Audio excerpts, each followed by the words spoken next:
जय हिंद दोस्तों, real study campus पे आपका बहुत बहुत स्वागत है। आज का जो लेक्चर है वो इम्पोर्टेंट है मोस्ट रिपीटेड सवालों पे जो कि सर्कल से आते हैं। कल के लेक्चर में भी हम आपको एक सर्कल का एक थ्योरम बताए थे और जहां से 15 से 20 सवाल पूछा गया था। तो ये वो थ्योरम्स है ना जहां से बार बार सवाल आते हैं। एग्जाम आप कोई भी ले लीजिए, चाहे आप एनटीपीसी ले लो उसका सीबीटी 1 सीबीटी 2, चाहे आप ग्रुप डी ले लो, चाहे आप एएलपी ले लो, चाहे आप टेक्नीशियन ले लो, चाहे आप आरपीएफ ले लो, रेलवे का कोई भी एग्जाम, इवन एसएससी का कोई भी एग्जाम, ऐसा नहीं है जिससे इस थ्योरम से सवाल नहीं आया है। तो वो थ्योरम कौन सा है उसको हम लोग समझेंगे, उसके बाद उस पे बेस्ड किस किस तरीके का सवाल पूछा जाता है उन सवालों को भी हम लोग देखेंगे। यकीन मानिए थ्योरम बहुत ही आसान है और बहुत ही इंपॉर्टेंट है और उसका कैलकुलेशन भी बहुत आसान है। ज्योमेट्री में आपको मालूम होना चाहिए कि अगर आपके दिमाग में थ्योरम्स है, चाहे वो लाइन एंड एंगल का हो, चाहे वो ट्रायंगल का हो, चाहे वो सर्कल का हो, चाहे वो क्वाड्रिलेटरल का हो, अगर थ्योरम्स आपके दिमाग में है तो आप सवाल को आसानी से लगा लेंगे। ठीक है, तो चलिए एक एक सवाल को समझते हैं और सवाल से पहले कंसेप्ट को समझेंगे कि वो थ्योरम कौन सा है।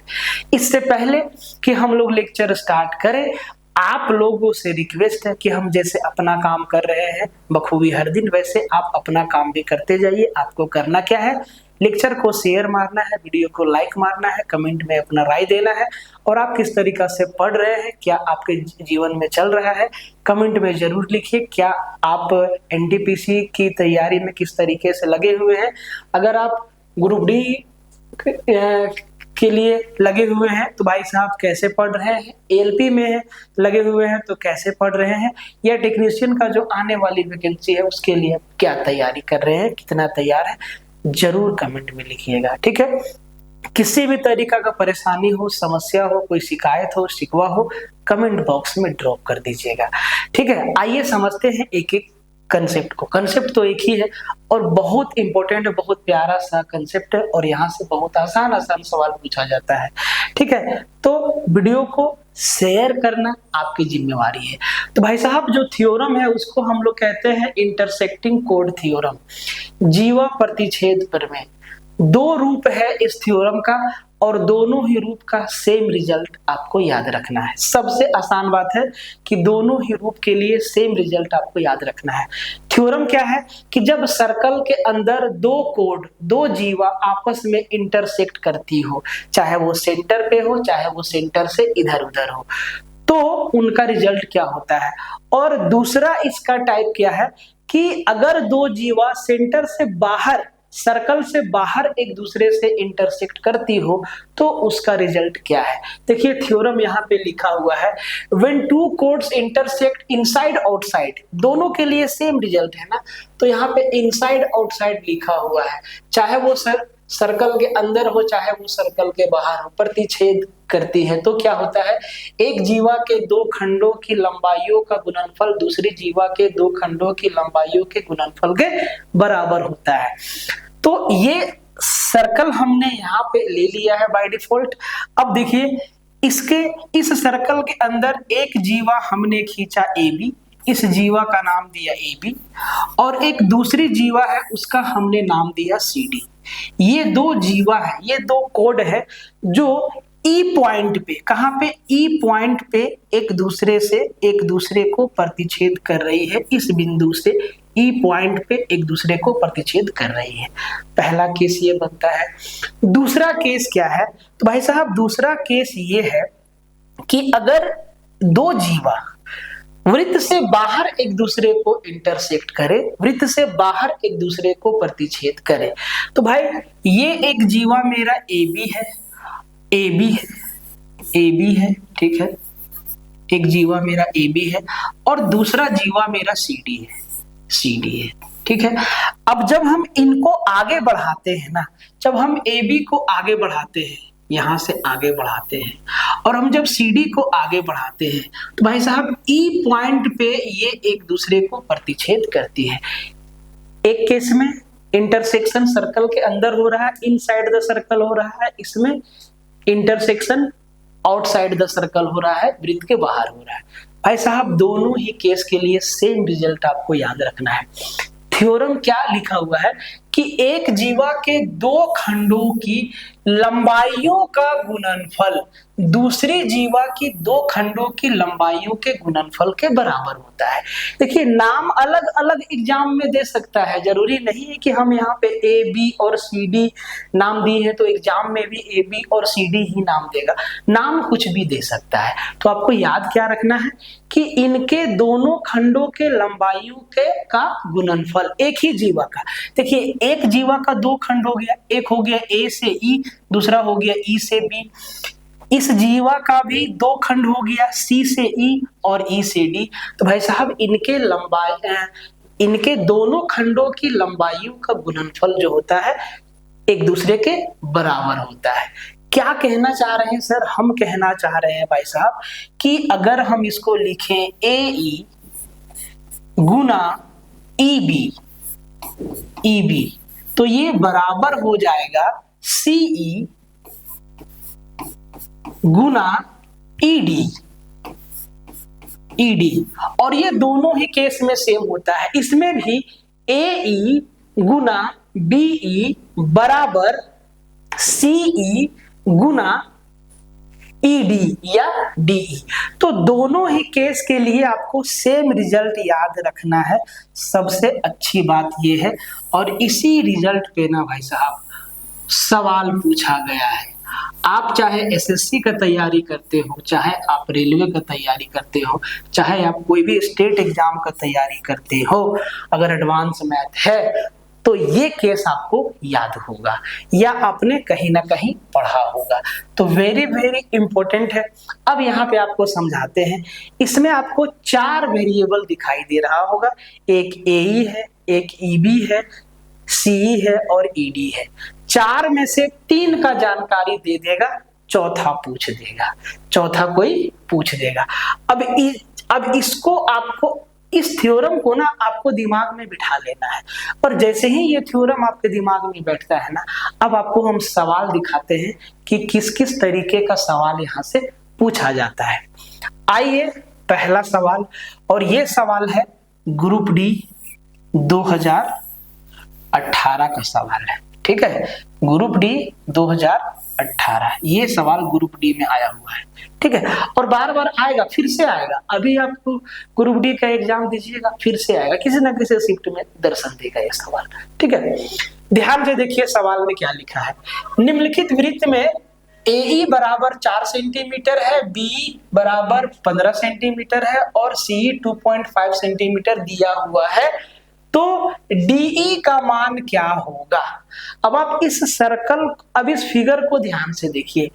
एक सर्कल है, इस सर्कल का दो कोड ए बी और सी डी एक दूसरे को ई पॉइंट पे इंटरसेक्ट कर रहा है। क्या क्या दे दिया है? तो सर ए से ई का लंबाई दे दिया है 4, उसके बाद बी से ई का लंबाई दे दिया है 15 और सी से ई का लंबाई 2.5 दे दिया है। अब आप बताइए क्या बचा? सर ई से डी बचा, और यही हमसे पूछा है, या तो इसको ईडी बोलो या आप डीई बोलो। ठीक है, तो हमसे डीई का लेंथ पूछा है। तो देखिए एक सर्कल के अंदर जब दो जीवा एक दूसरे को इंटरसेक्ट करती है, तो भाई अभी आपको क्या बताएं कि एक जीवा के दोनों टुकड़ों का गुणनफल दूसरे जीवा के दोनों टुकड़ों के गुणनफल के बराबर होता है। ये बात आपको समझ में आ गया। अब यही थ्योरम को यहाँ पे अप्लाई कर दीजिए। तो सर इसको हम क्या लिख सकते हैं? बोले सर इसको हम लिख सकते हैं ए ई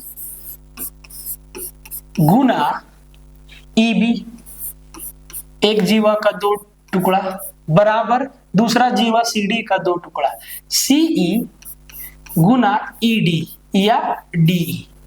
यही रिजल्ट अभी हम आपको समझाए, सिर्फ याद रखना है। अच्छा ये कैसे आया है? देखिए सब कुछ प्रूव होके आता है। ठीक है, और यहाँ से एंगल भी पूछता है, वो भी आपको बताएंगे, उसका सवाल अलग से लेके आएंगे। ठीक है, तो भाई साहब अब आप देखिए ए ई कितना दिया है? बोले सर 4। ए ई मेरा कितना दिया है? बोले सर 4। गुना ईबी, ईबी मेरा कितना दिया, बोले सर 15, बराबर सीई कितना दिया, बोले सर 2.5, तो इसको 25/10 लिख ले, बोले सर ठीक है। और ईडी हमसे पूछा है, ईडी हमसे पूछा है, अगर इस 10 को हम इधर ले आए और इसको हम 15 के साथ मल्टीप्लाई कर दें, ठीक है, अगर आप चाहे तो इसको काट भी सकते हैं, कोई बहुत बड़ा कैलकुलेशन तो है नहीं, ठीक है, तो आप इसको काट भी सकते हैं यहीं पे, 5 से 3 बार में, 5 से 5 बार में, 5 से 2 बार में, तो 3 दूना 6 और 6 गुना 4 24। ईडी का लेंथ कितना आया, बोले सर 24 सेंटीमीटर, और 24 सेंटीमीटर ऑप्शन सी हमारा आंसर हो गया। इसी टाइप का सवाल पूछा जाता है, ग्रुप डी में आया हुआ है, ठीक है, फिर से आएगा, आप यकीन मानिए। इस सवाल को देखिए, ठीक है, ये भी ग्रुप डी में आया है। कहता है कि उपरोक्त वृत्त में ME बराबर 5 दिया है, मेजरमेंट ऑफ AE जो ये मेरा AB कोड है और ये मेरा CD कोड है, E पे एक दूसरे को प्रतिच्छेद करते हैं, बोले सर ठीक है, तो AE मेरा 5 दिया है, ठीक है, और BE मेरा 15 दिया है, बोले सर बहुत अच्छी बात है, CE यहाँ पे 25 दे दिया है, और भाई साहब ED हमसे पूछ दिया है। तो फिर से आप याद करिए, वृत्त के अंदर या बाहर दो जीवा एक दूसरे को जब प्रतिच्छेद करती है तो एक जीवा के दोनों टुकड़ों की लंबाई का गुणनफल दूसरे जीवा के दोनों टुकड़ों के लंबाई के गुणनफल के बराबर होता है। तो अब इसको लिखने की आवश्यकता है नहीं, तो हम इसको लिख सकते हैं 5 गुना 15 सीधा बराबर 25 गुना, या तो ईडी लिख दो या तो डीई लिख दो, बात वही है, लिख सकते हैं 5 गुना 15 बराबर 25 गुना ईडी। एई गुना ईबी एकदम याद कर लेना है, और जब याद हो जाएगा ना भाई तो एग्जाम में इसको नहीं लिखना है। एई गुना ईबी बराबर सीई गुना ईडी, ठीक है, याद हो जाएगा। अब इसको काट दीजिए, 5 से काट दीजिए 5 बार में, और 5 से काट दीजिए 3 बार में, तो सर डीई मेरा कितना निकल के आया, बोले सर 3 सेंटीमीटर। ऑप्शन सी हमारा आंसर हो गया। क्लियर है, आगे बढ़ जाते हैं। इसमें फिगर नहीं दिया, सिर्फ लैंग्वेज दिया है। बोला कि एक वृत्त में जीवाएं AB और CD एक दूसरे को E पर प्रतिच्छेद करती है। यदि CD 18 है, DE 6 है, AE 18 है, तो BE का लेंथ क्या है। यहाँ पे ध्यान देने वाली बात यह है कि ये नहीं बोला है कि सर्कल के अंदर इंटरसेक्ट कर रही है कि सर्कल के बाहर। क्यों नहीं बोला, क्योंकि भाई साहब रिजल्ट मेरा सेम है, तो आप चाहे सर्कल के अंदर ले लो चाहे सर्कल के बाहर ले लो। तो हमने एक सर्कल बनाया, ये हमारा एक सर्कल है।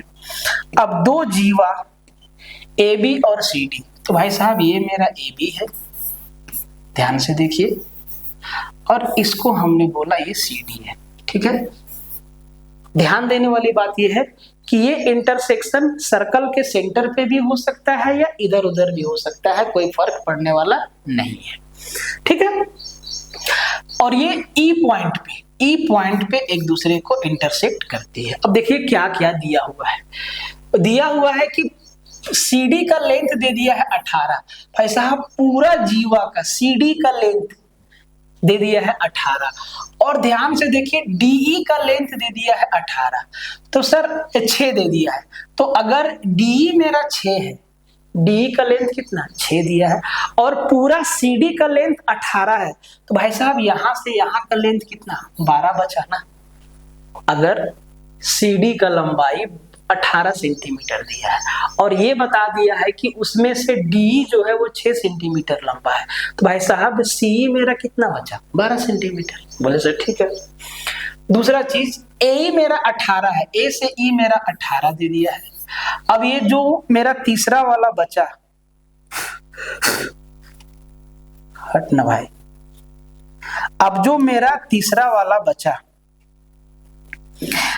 वाला जो मेरा बचा EB, यही ना हमसे पूछेगा गुरुदेव, यही ना हमसे पूछेगा यही वाला टुकड़ा हमसे पूछा है AB का लेंथ कितना होगा।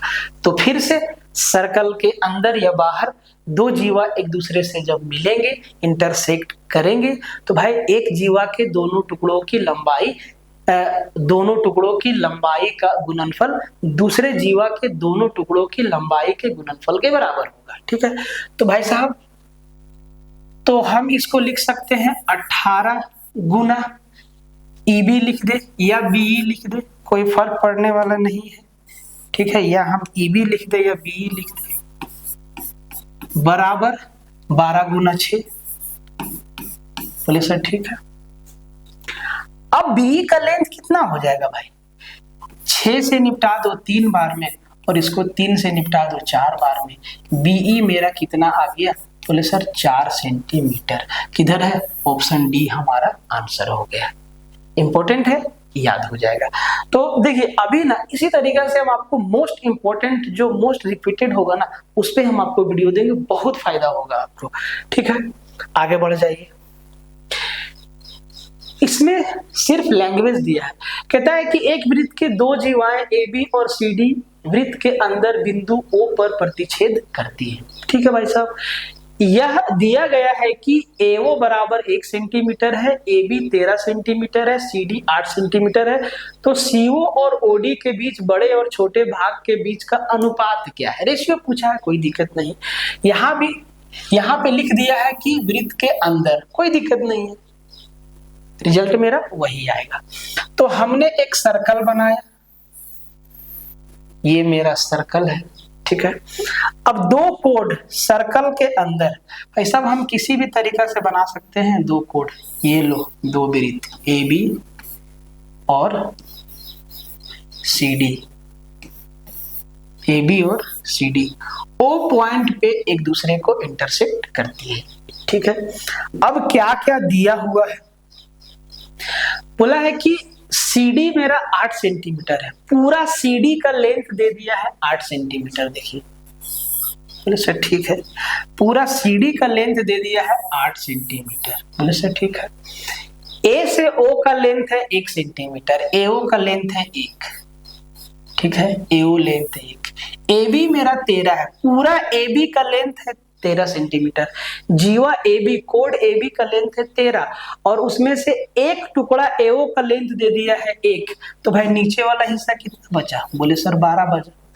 अब आपके दिमाग में होगा कि सर जो बड़ा वाला है उसको 1 लिख दिए, जो छोटा वाला है उसको 12 लिख दिए। बोले बस कोई दिक्कत नहीं है। ठीक है, फिर बोला है पूरा CD का लेंथ दे दिया है 8 सेंटीमीटर। अब देखिए CD का लेंथ दे दिया है 8 सेंटीमीटर और हमें CO और OD का रेशियो पूछा है। तो अब यहाँ पे ना भाई मानना होगा, अगर हम CO को हम x मान लें तो सर OD मेरा क्या होगा, बोले सर 8 - x। CO को हम x माने तो सर OD मेरा क्या होगा 8 - x, क्योंकि पूरा CD का लेंथ कितना है 8 सेंटीमीटर है। अब चारों टुकड़ा आपके सामने है, फिर से वही थ्योरम आपको लगाना है। यहाँ पे क्या हो जाएगा, AO × OB मतलब 1 × 12 बराबर CO × OD x गुना 8 - x। अब ये तो क्वाड्रेटिक इक्वेशन बन गया। तो अगर ऑप्शन ऐसा देता कि किसी एक का लेंथ पूछता, या तो CO का या तो OD का, तो हम ऑप्शन का यूज कर लेते बड़े आराम से। लेकिन चूंकि रेशियो पूछा है तो इसको सोल्व करना पड़ेगा। तो ये हो जाएगा x² और 8x, तो इसको इधर ले आएंगे तो ये हो जाएगा x² माइनस का 8x और ये प्लस का 12 बराबर 0। अब ये द्विघात समीकरण बन गया। तो इसको तोड़ देते हैं, 6 दूना 12, 6 दूना 12 और 6 और 2 8। मतलब x का जो दोनों वैल्यू आएगा वो दोनों का दोनों पॉजिटिव आएगा। ठीक है, आप इसको अगर क्वाड्रेटिक इक्वेशन का समझ रखते हैं तो आप एक बार में तोड़ सकते हैं, नहीं तो इसको सोल्व करना पड़ेगा। चलिए हम सोल्व कर देते हैं। इसको हम लिख देते हैं x² माइनस का 6x माइनस का 2x प्लस का 12 बराबर में 0। अब यहां से x कॉमन लेंगे, सॉरी, यहां से हम x कॉमन लेंगे तो भाई साहब x माइनस 6 बचेगा। बोले सर ठीक है। यहां से हम माइनस का 2 कॉमन लेंगे, अंदर भी x माइनस 6 बचेगा बराबर 0। यहां से x माइनस 6 कॉमन लेंगे तो सर एक फैक्टर x माइनस 6 हो गया और दूसरा फैक्टर x माइनस 2 हो गया बराबर 0। तो सर x का 2 वैल्यू आएगा, एक 6 आएगा और एक 2 आएगा। बोले सर ठीक है, 6 आएगा और 2 आएगा। तो सर जो x है ये तो मेरा 6 होगा और ये x के जगह पे यहाँ पे 6 रखेंगे तो 8 में 6 गया तो 2 बचेगा। बात को समझ में आया? x x x x x मेरा क्या है? अगर हम यहाँ पे 6 रखेंगे तो भाई साहब ये मेरा 6 हो जाएगा तो ये मेरा 2 हो जाएगा। अगर हम यहाँ पे 2 रखेंगे तो ये 2 होगा और ये 6 होगा। सवाल में बोला है कि बड़े और छोटे भाग के बीच का अनुपात। तो सर बड़ा वाला भाग मेरा 6 है, छोटा वाला भाग मेरा 2 है, इनका अनुपात 3:1। कौन सा ऑप्शन में है? बोले सर ऑप्शन नंबर सी में है। ठीक है, किसी भी तरीका का समस्या नहीं है, थ्योरम आपको वही याद रखना है। इस सवाल में देखिए, इसमें फिगर दिया हुआ है कि भाई साहब दी गई आकृति में AP 3 सेंटीमीटर है, AR 6 सेंटीमीटर है, RS 9 सेंटीमीटर है, तो PQ का मान क्या है सेंटीमीटर में। जरा फिगर को आप ध्यान से देखिए, आपको क्या दिखाई दे रहा है कि ये मेरा एक सर्कल है, ये मेरा एक सर्कल है और दो जीवा PQ और RS, ये RS है, ये PQ है, ये A पे प्रतिच्छेद कर रहा है। ठीक है, PQ इधर से आया, RS इधर से आया, A पॉइंट पे इंटरसेक्ट कर रहा है। अब क्या क्या दे दिया है? बोले सर क्या क्या दे दिया है? AP मेरा 3 है, A से P मेरा 3 है, उसके बाद AR, A से R 6 दिया हुआ है, उसके बाद RS, ये वाला RS मेरा 9 दिया हुआ है और हमसे पूछा है PQ का मान क्या होगा। PQ का मान क्या होगा? तो भाई साहब थ्योरम तो हमारा वही लगेगा, PQ को हम माने x।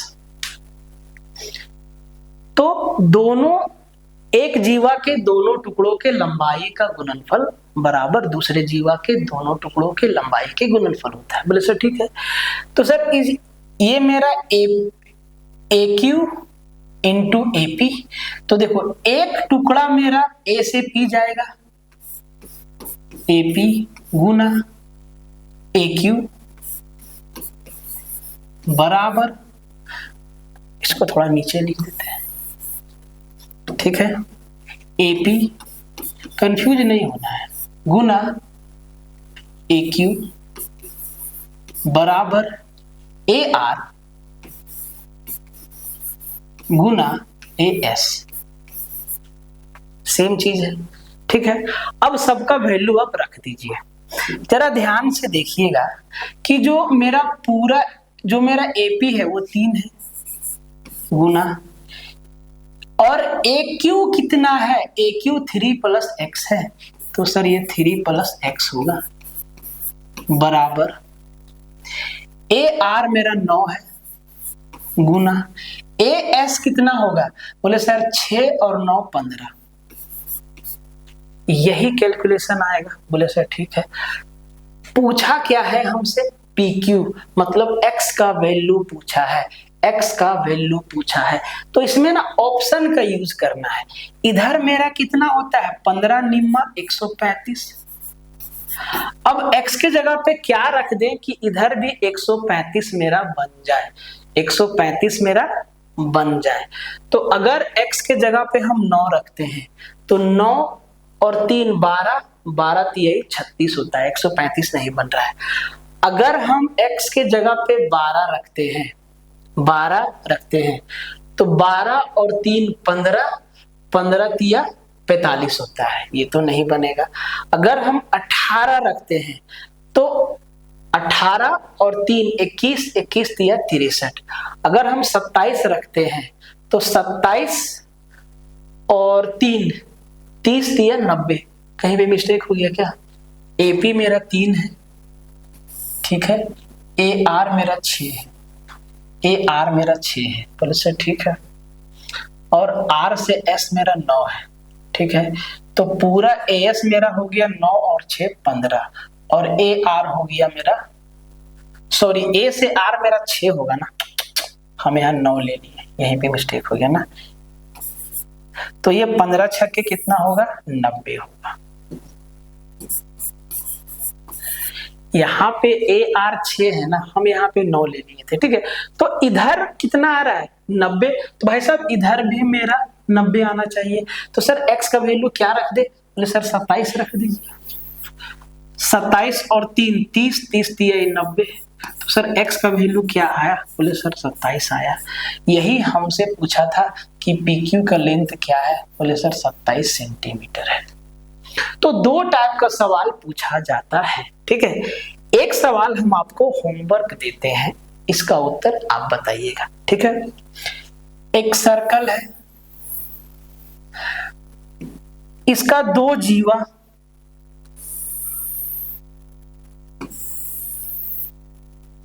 A B